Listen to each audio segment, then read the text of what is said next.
আসসালামু আলাইকুম রহমতুল্লাহ বরকাত। দেখো, আমাদের দেশে প্রবাসীদের ভোগান্তির কোনো শেষ নাই। প্রবাস যেভাবে শুরু করব, ফাস্টফুড বানাইব। এই ফাস্টফুডটা বানাইতে হইলেও ঘুষ দিতে হইব। এর হলো প্রবাসীদের সমস্যা। তারপরে আপনি মেডিকেল করতে যাইবেন, মেডিকেলও 5,000 টাকার মেডিকেল আপনি 15,000, 20,000, 25,000 টাকা করতে হয়। এইটা একটা ভোগান্তি। তারপরে মনে করেন যে এজেন্সির কাছে আমরা দিমু, এজেন্সি অন্য দেশের মানুষ 1 লাখ, 1.5 লাখ, 80,000, 90,000 দেখায়। বাংলাদেশের মানুষ 4 লাখ, 5 লাখ লাগবো। প্রবাসীদের লুডুন না, কোনো অভাব নাই। যে জানতে পারে এই দিয়ে প্রবাসীদেরকে লোডে আসতে যাবার ভোগান্তি।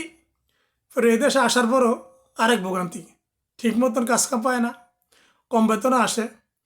তারপরে মানুষগুলো এসে কী করে অবৈধ হয়ে যায়।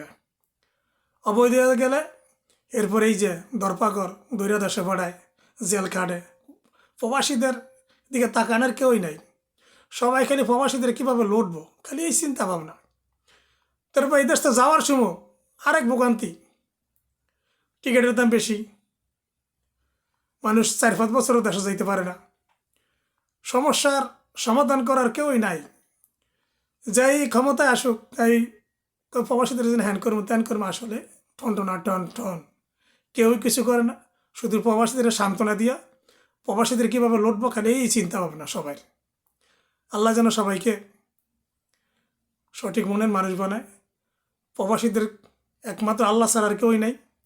আল্লাহ যেন প্রবাসীদেরকে দেখে, আল্লাহ যেন প্রবাসীদেরকে সহযোগিতা করে।